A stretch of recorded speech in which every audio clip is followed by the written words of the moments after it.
Chers amis, bonjour, bonsoir plutôt. Alors, ce message n'est pas le message habituel de sortie de Shabbat qui sera enregistré demain soir, mais il est un message que je ressens depuis 2 à 3 semaines maintenant devoir absolument donner. Il fait suite à un article vraiment bien écrit, non seulement du point de vue de son écriture, de son style bien sûr, mais surtout bien écrit du point de vue du fond et des choses spirituelles qu'il transporte.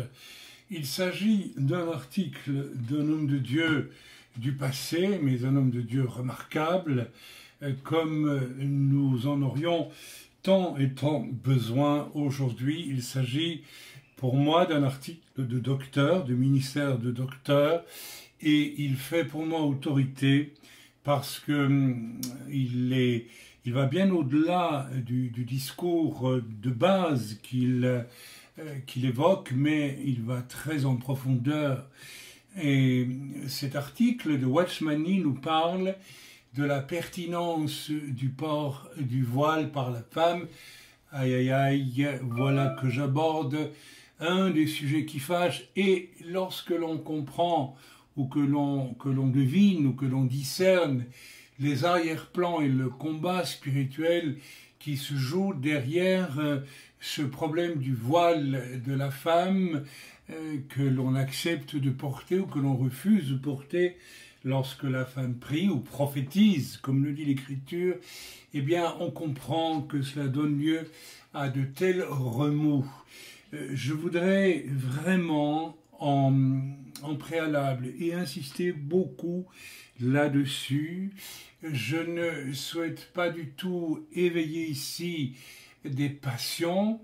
Je souhaite simplement diffuser un article de Watchmani que je trouve absolument pertinent et correct, bibliquement parlant, et vous le lirez, n'est-ce pas, en accompagnement de cet enregistrement.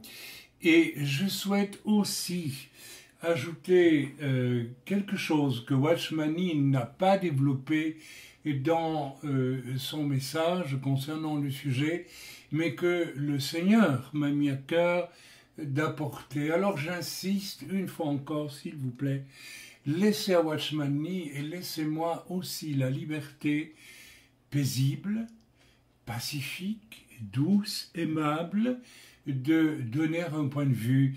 Et si ce n'est pas votre point de vue, sachez que j'entends et j'écoute le point de vue qui n'est pas le mien avec le même amour, le même respect et la même paix. Vous savez, lorsque un point de vue biblique ne correspond pas à ce que nous pensons, je crois que la réaction que nous allons avoir en dira plus sur le fond de notre cœur et même de notre conviction que ce que nous pensons.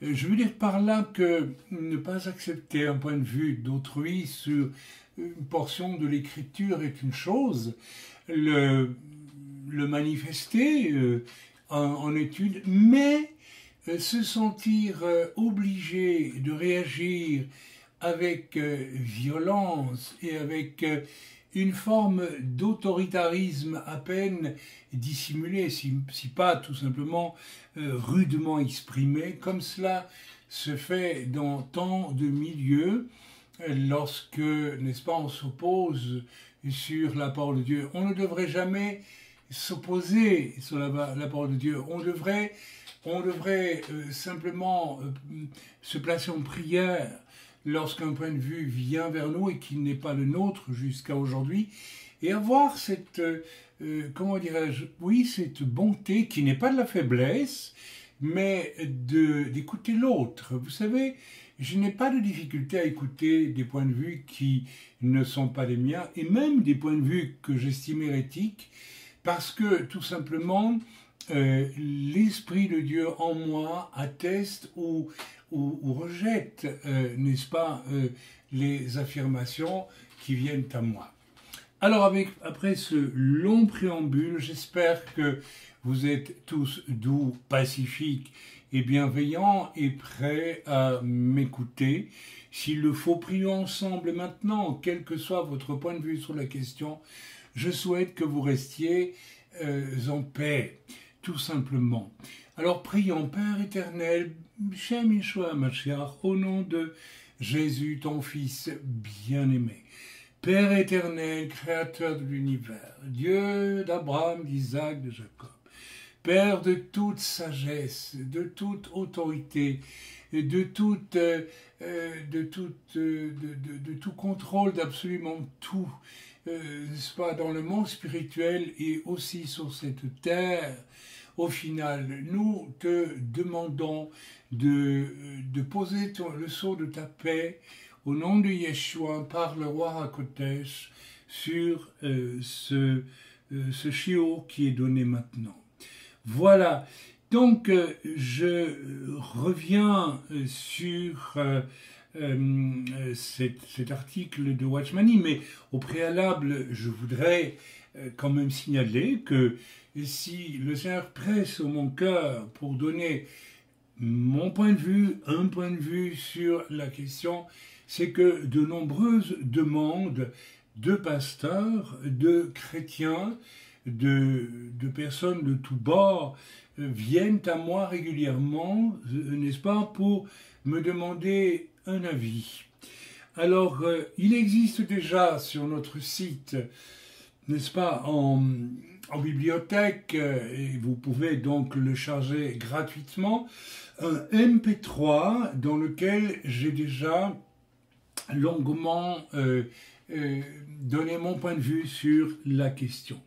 Mais aujourd'hui, je publie cet excellent article de Watchmani qui résume au-delà ou en deçà du problème du voile, qui se résume, excusez-moi, au-delà ou en deçà du problème du voile, à quelque chose qui n'est plus très facile de nommer en nos jours. Ô combien quelque chose qui n'est de plus en plus difficile de décrire, d'évoquer aujourd'hui, parce que nous vivons une époque de la liberté revendiquée comme un droit absolu, et au-dessus de toute loi, de toute vérité, et c'est ce qui a généré, n'est-ce pas, dans les dernières 20 années, ce mouvement dit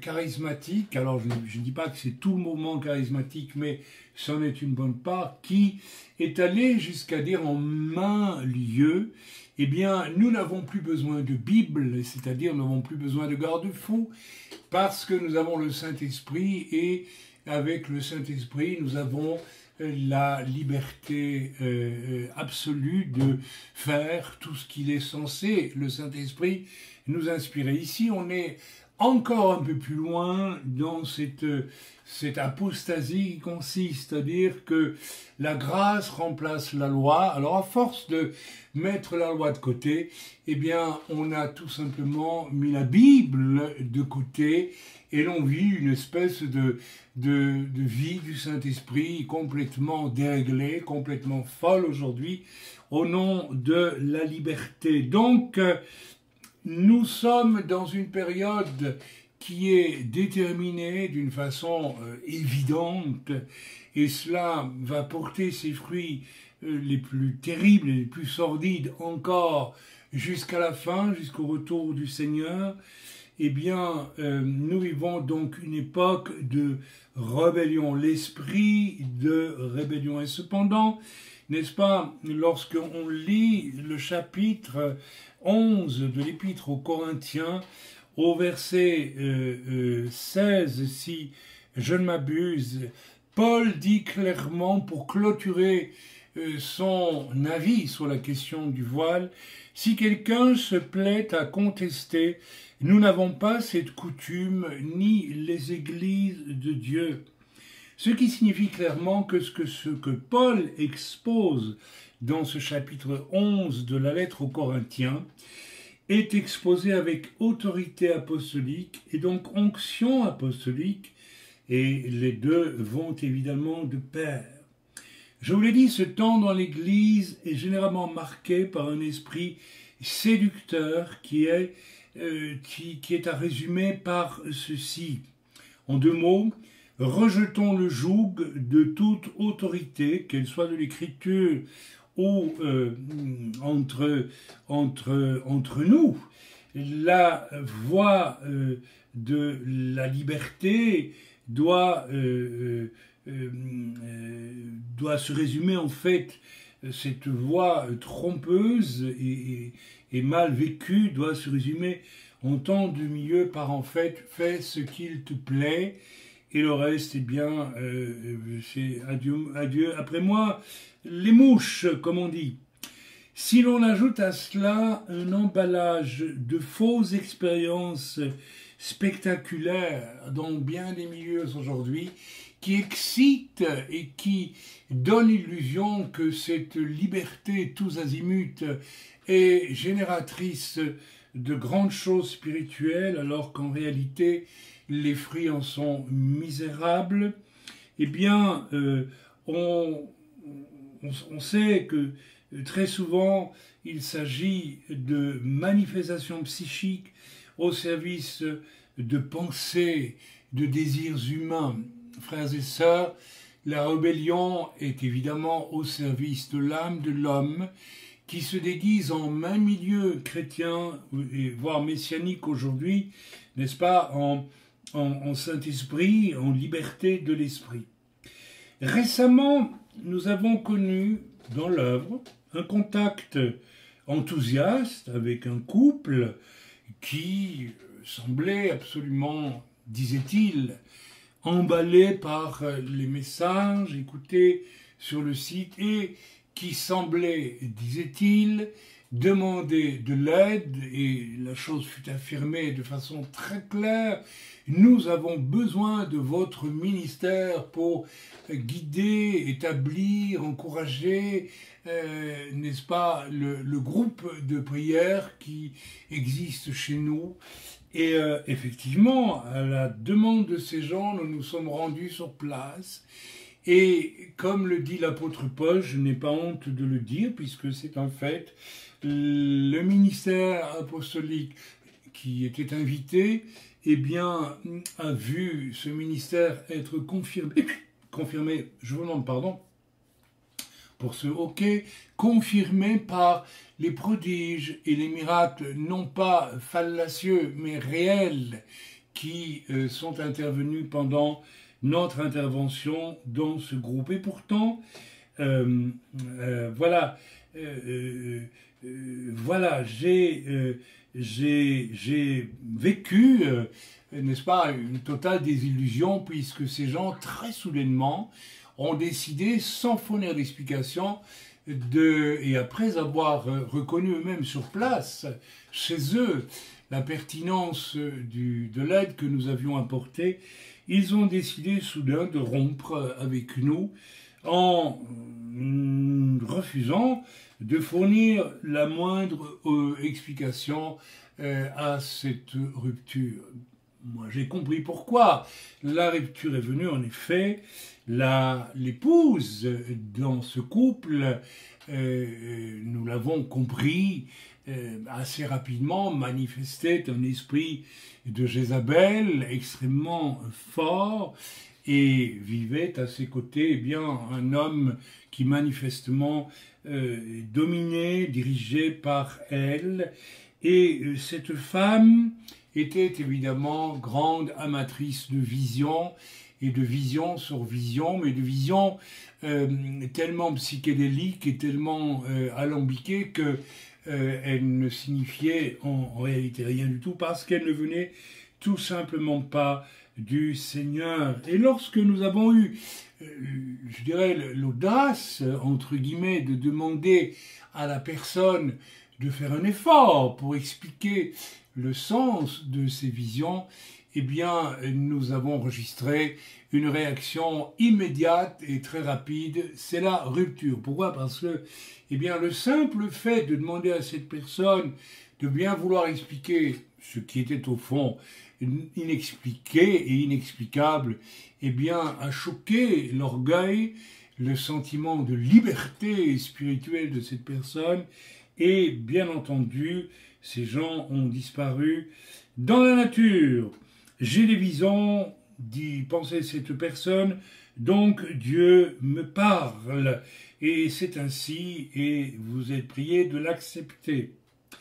Ok, comme le dit Watchman Nee dans le texte que je joins à cet enregistrement, et que vous pouvez donc lire, que je vous invite à lire, sur le problème des visions, Watchman Nee s'exprime, et il dit que d'abord et avant tout, que les personnes, je parle ici des personnes qui nous ont quittés après avoir demandé de l'aide, semblaient vraiment déséquilibrées sur un plan psychologique, voire mental, et que, n'est-ce pas, malgré que c'est la personne, cette femme notamment, manifestait les signes d'une intelligence très vive, ce qui n'arrangeait rien au final.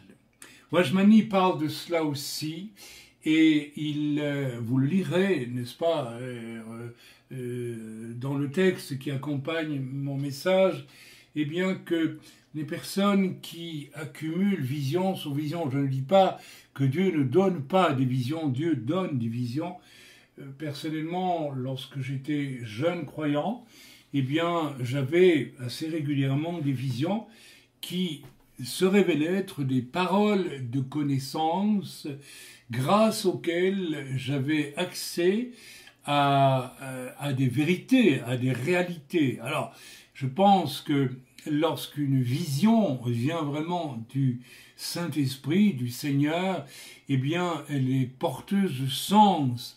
On en comprend la signification et on en fait, par exemple, une parole de connaissance. Mais lorsque des visions partent dans des espèces je dirais, de délire psychédélique, voire surréaliste, et que manifestement ne sortiront aucune explication claire et précise, eh bien, il nous faut penser que ces visions ne viennent pas de Dieu, tout simplement. Et si une personne est habituée, comme le dit Watchman Nee, à avoir ce genre-là de vision, eh bien, on peut craindre qu'il y ait un désordre mental, qu'il y ait en tout cas un désordre psychologique, donc une œuvre de la chair, une œuvre de l'âme, qui n'a rien à voir avec celle de l'esprit. Revenons-en à l'esprit de rébellion. Alors, pour ne pas le confronter de face à travers cet enregistrement que je fais maintenant, pour ne pas le confronter de face chez certains auditeurs, parce que je sens, n'est-ce pas, en parlant, en enregistrant ce message, que je le confronte de face, cet esprit de rébellion, de fausses visions, de fausses révélations parmi certains de mes auditeurs. Alors, pour ne pas vous confronter de face et provoquer votre réaction, comment vais-je dire, peut-être même votre malveillance, je commencerai par dire une chose. Première chose qui est extrêmement importante et à laquelle je souscris. J'ai connu des milieux où l'on imposait littéralement le port du voile à des femmes lorsqu'elles priaient ou prophétisaient, comme le dit Paul dans l'Écriture au chapitre 11 de 1 Corinthiens. Et c'est tout simplement une ridicule abomination. Imposer aux gens sans même leur expliquer la raison de ce qui se vit, eh bien, ou doit se vivre, est religieux et au fond faire preuve d'une grande stupidité d'un point de vue simplement psychologique. Donc les choses sont bien au clair. Amen. Ainsi, En a-t-il été et en va-t-il peut-être encore, quoiqu'aujourd'hui le voile n'est quasiment plus porté nulle part.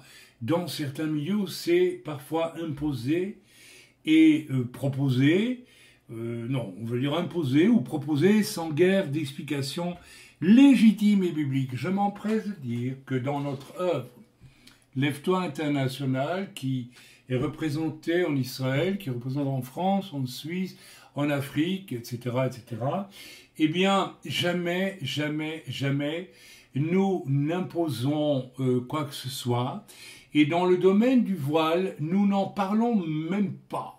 Ce sont en réalité les sœurs qui elles-mêmes, qu'elles le portent ou non, se posent la question, nous interrogent et dans la plus grande paix, le plus grand calme, nous donnons alors notre avis là-dessus.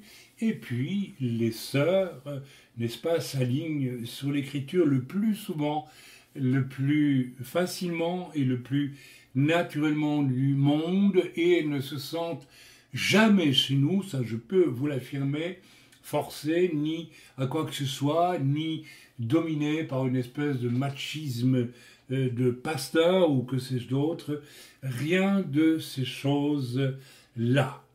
Ok, ceci posé, il y a bien des choses aussi que dans les églises, les chrétiens ou les messianiques acceptent sans difficulté et sans qu'on leur en explique nécessairement à fond la raison. Alors on peut se poser légitimement quand même la question, puisque les exemples de ce que je viens de dire surabondent et je vous laisse simplement y songer. Tout simplement, vous allez, certains chrétiens occultent tous les dimanches, et vous ne vous posez même pas la question de savoir, et vous avez tort d'ailleurs, si cela est bien juste, si cela est bien biblique. Vous faites bien des choses que vous aimez d'ailleurs faire, parce que l'Église vous a dit qu'elles étaient bonnes à faire, et votre Église en tout cas, et dont vous n'avez jamais posé la question de savoir est-ce qu'elles sont vraiment en accord avec la Bible. Là, vous êtes curieusement très soumis et très heureux de l'être. Alors dites-moi, le problème est-il vraiment dans le fait que le voile peut être imposé sans être expliqué? Je ne crois pas que, n'est-ce pas, le problème réside seulement là, mais je pense, comme Watchman Nee, qu'il est bien plus profond et relève d'une infiltration évidente de l'esprit de rébellion dans l'Église, et cela depuis des décennies. Frères et sœurs, ne soyons pas stupides. Si vous imaginez que le diable n'essaie pas de briser l'unité du corps, n'essaie pas de corrompre l'Église, n'essaie pas de l'emmener finalement dans l'apostasie, en montant, n'est-ce pas, les frères et les sœurs les uns contre les autres, à travers un esprit de rébellion, n'est-ce pas, subtilement distillé, eh bien vous faites erreur. C'est exactement ce que le diable tente de faire sans arrêt, parce que là où le corps est echad, sur base biblique, eh bien le diable a de moins en moins de prise. Nous voyons cela d'une manière flagrante dans l'œuvre chez nous, où notre objectif foncier, celui que le Seigneur m'a commandé d'initier de longtemps et que je continuerai à initier pour très longtemps, c'est soyons bibliques, retournons à tout ce qui est biblique. Ceux qui nous suivent sur ce site et ceux qui vivent dans l'œuvre savent très bien ces choses. Il y a donc un esprit de rébellion qui entre peu à peu dans l'Église par le biais, je vais le dire, d'un féminisme ambiant qui a infecté peu à peu durant ces dernières décennies l'Église et y est bien entendu pour beaucoup dans la présence de cet esprit de rébellion. Alors si vous voulez savoir si vous êtes rebelle, je reviens à ce que, vous savez, cette possible racine de rébellion en vous. Je reviens simplement, n'est-ce pas, à ce que je disais au début de ce chiot, que lorsqu'un avis différent du vôtre vous est soumis, quelle est votre réaction ? Vous savez peut-être que votre réaction est, eh bien, ma dénomination, ou bien mon pasteur, ou bien mon église ont décidé que, et donc je ne supporte pas l'idée d'un autre point de vue. Eh bien, c'est déjà faire preuve là d'un esprit de rébellion, ce qui est contraire à l'accueil paisible de la vie d'autrui, fût-il différent, c'est ta vie, démontre un orgueil et démontre aussi, je crois, quelque chose qui a à voir avec la rébellion. Alors, comment réagissez-vous lorsque nous sommes en train de parler de ces choses, par exemple? Eh bien, à vous de voir. Après ce long préalable que je viens d'effectuer, j'aimerais, en même temps que vous lirez ce précieux article de Watchman Nee, qui n'était pas n'importe qui, à mon avis, et c'est une évidence, il faut la souligner parce que tant de choses circulent aujourd'hui qui sont loin d'avoir et cette force biblique et cette profondeur. Donc après, en même temps que vous allez lire cet article, j'aimerais le compléter un tout petit peu par un complément. Et pour cela, j'aimerais vous parler d'une chose, j'aimerais vous parler des anges. En effet, dans l'épître aux Corinthiens, la première aux Corinthiens de Paul, et au chapitre 11, nous allons lire ensemble 10 versets, si vous le voulez bien. « Je vous loue de ce que vous vous souvenez de moi à tous égards, et de ce que vous retenez mes instructions telles que je vous les ai transmises. Je veux cependant que vous le sachiez, Christ est le chef de tout homme, l'homme est le chef de la femme, et Dieu est le chef de Christ. Tout homme qui prie ou qui prophétise la tête couverte déshonore son chef. » J'aimerais d'emblée ici donc signaler qu'il s'agit bien d'une couverture qui n'a rien à voir avec la chevelure chez l'homme. Donc à la période, n'est-ce pas, où Paul, qui était juif, s'exprimait, il faisait fort probablement allusion à l'habitude juive de commencer à prier lorsque l'on entre dans une synagogue en se couvrant la tête avec un talit que l'on retire ensuite de sa tête pour écouter la lecture de la Torah ou une prédication, que sais-je d'autre. Donc ici, l'apôtre Paul fait allusion à une couverture sous forme d'un voile, d'un tissu. Ceci pour vous dire que si Paul parle ici pour l'homme d'un voile sous forme de tissu, il ne va certainement pas parler, contrairement à ce qu'affirment certains, de la longue chevelure de la femme comme d'un voile suffisant pour que la femme soit réputée couverte. Voilà, vous savez, d'entrée de jeu, il y a ici une explication de bon sens, mais il me semble que le bon sens, le simple bon sens, est très souvent absent et éradiqué lorsque l'on veut absolument développer un point de vue qui est fondé sur un désir personnel et au fond un désir de liberté. Et derrière le désir de liberté, il y a souvent indépendance par rapport à la parole et par rapport à Dieu. Et il y a donc rébellion. Je continue la lecture. Tout homme qui prie ou qui prophétise la tête couverte déshonore son chef. Donc c'est Dieu, c'est Christ, c'est Dieu. Toute femme, au contraire, qui prie ou qui prophétise la tête non voilée déshonore son chef. C'est comme si elle était rasée. Et le fait de raser une femme est un signe d'infamie, bien sûr. Car si une femme n'est pas voilée, qu'elle se coupe aussi les cheveux. Or, s'il est honteux pour une femme d'avoir les cheveux coupés ou d'être rasée, qu'elle se voile. Ici, c'est tellement clair. Si une femme n'est pas voilée, qu'elle se coupe aussi les cheveux.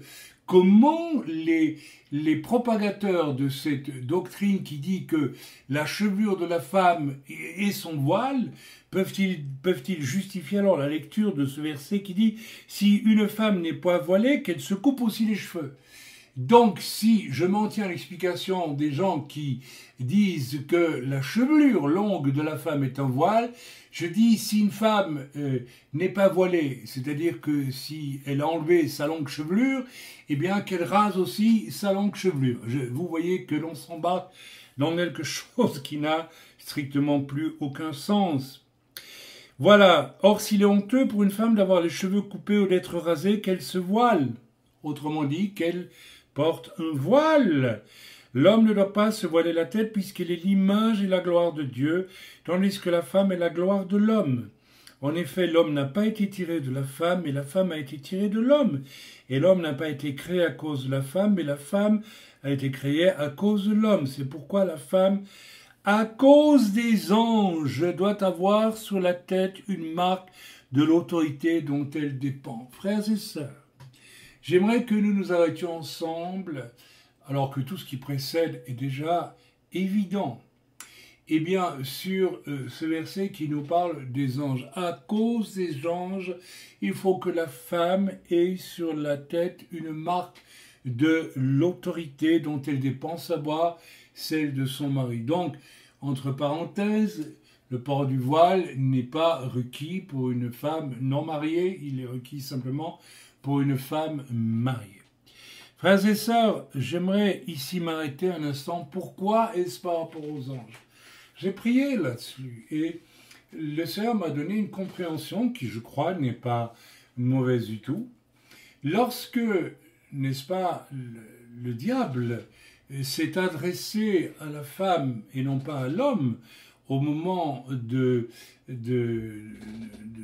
troubler, n'est-ce pas, l'homme et la femme dans le jardin d'Éden et de les amener à la chute, le diable savait que le problème ne serait pas dans la réponse de la femme. D'ailleurs, la femme a répondu juste lorsque le diable est questionné en lui posant la question « Dieu a-t-il vraiment dit que vous ne touchiez pas, n'est-ce pas, à l'arbre et du fruit défendu ?» Et la question n'est pas dans la réponse de la femme, mais la question était tout simplement que l'homme ayant été créé avant la femme était détenteur avant la création de la femme des principes qui régissaient le jardin d'Éden et il lui revenait à lui d'être interpellé sur ces principes de la part du diable. Le diable, n'est-ce pas, peut-être, je ne sais pas, a pensé que, eh bien, s'adressant à Adam, il n'aurait pas de succès. Je ne dis pas que la femme était plus faible, puisqu'elle a bien répondu.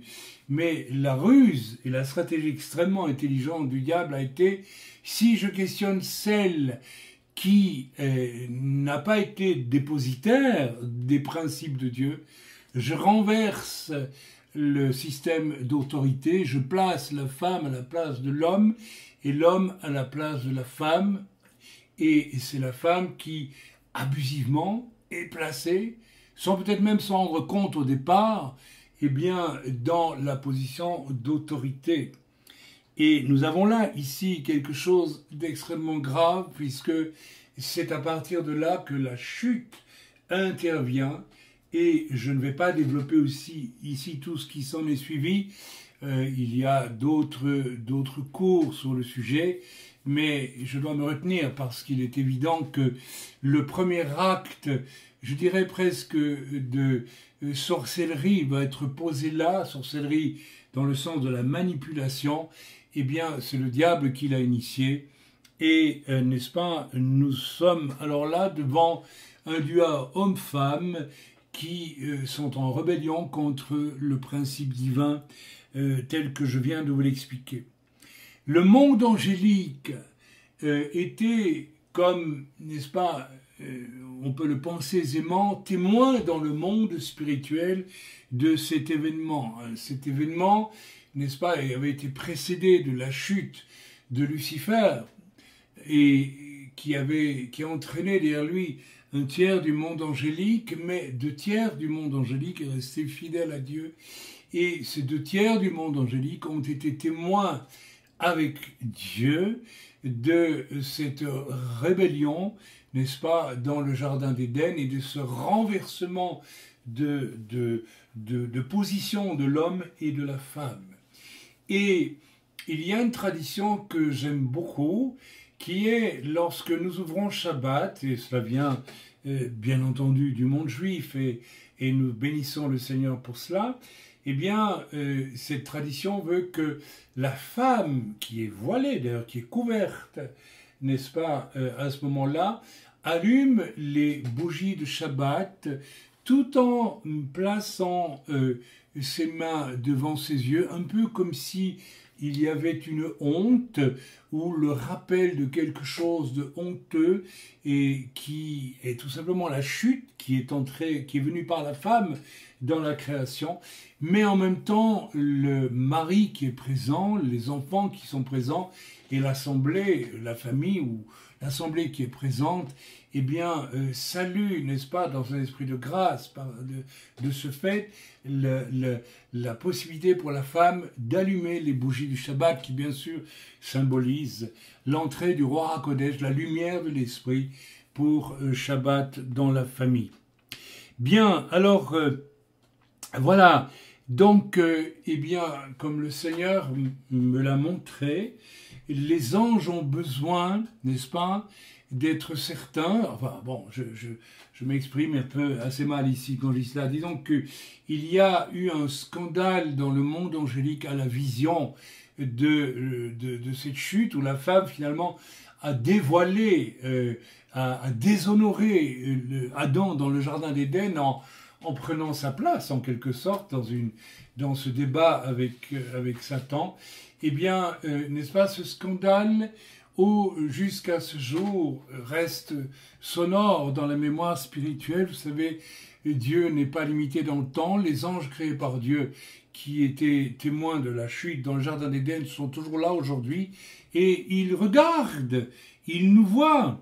Et je pense que donc c'est par rapport à ces anges que Paul, et le fait qu'ils regardent, que Paul demande spécifiquement que la femme se voile, c'est-à-dire qu'elle démontre de façon très claire qu'elle restaure sa position de femme telle que Dieu l'avait voulu au départ, et qu'elle démontre vraiment ce voilant, et bien tout simplement qu'elle n'a plus rien à voir avec cette femme qui a déshonoré son époux et Dieu aussi dans le jardin d'Éden en acceptant une position qui n'était pas la sienne. Je crois que j'étais on ne peut plus clair avec ce que je viens d'expliquer.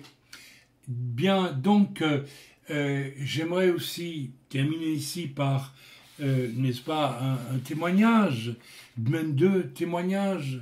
Eh bien, le premier témoignage m'est venu du pasteur Burkhardt, qui est décédé aujourd'hui et qui était un apôtre qui, dès avant-guerre, je parle de la Deuxième Guerre mondiale, est allé au Centrafrique et au Tchad pour y planter plusieurs centaines d'églises. Et ce frère, qui est retourné auprès du Seigneur depuis plusieurs années maintenant, a témoigné un jour que, priant en France dans une église ou prêchant, eh bien, il s'est retrouvé confronté à une femme africaine, non pas possédée, excusez-moi, mais en tout cas violemment secouée et entreprise par des démons qui se manifestaient sous l'onction pendant le message. Alors le frère s'est avancé pour chasser ces démons et il n'y est pas parvenu. Lorsque le Seigneur lui a fait lever les yeux sur le premier rang des gens assis dans l'assemblée, et là se trouvaient 3 épouses de pasteurs qui ne portaient pas de voile sur la tête. Et le Seigneur a donc donné une pensée, une parole au frère Burkhardt. Il s'est adressé à ces 3 épouses avec amour, avec respect, mais il leur a dit, écoutez, je ressens que je ne peux pas user d'autorité complète pour chasser le ou les démons qui sont là, tout simplement parce que vous n'êtes pas couvertes, mes sœurs. Alors je vous demande, s'il vous plaît, soit de vous couvrir, soit de sortir. Et ces chères sœurs, je pense toutes les 3, ou peut-être 1 ou 2, je ne sais plus, ont accepté de se couvrir et instantanément, témoignait le frère Burka, instantanément, un démon est sorti, ou peut-être plusieurs démons, je ne sais plus, de cette femme qui était au sol, en hurlant les paroles suivantes: « Retirez-moi ces saloperies, je ne peux pas les supporter. » Alors, frères et sœurs, les démons sont sortis sur le champ, ont quitté cette pauvre femme africaine et elle a été délivrée. Je pense que le témoignage est éloquent, il se suffit. J'aimerais vous donner un deuxième témoignage. Mon épouse, nous avons accepté le Seigneur, a suivi le mouvement.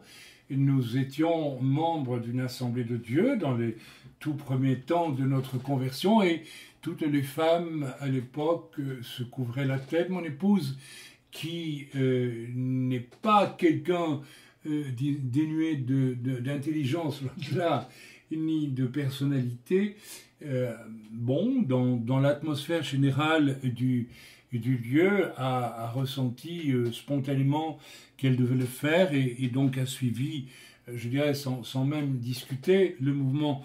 Au bout de quelques mois, soudain, la vague de l'enlevage des voiles est arrivée jusque dans cette assemblée. Et les femmes, les unes après les autres, enlevant leur voile, mon épouse l'a retiré aussi.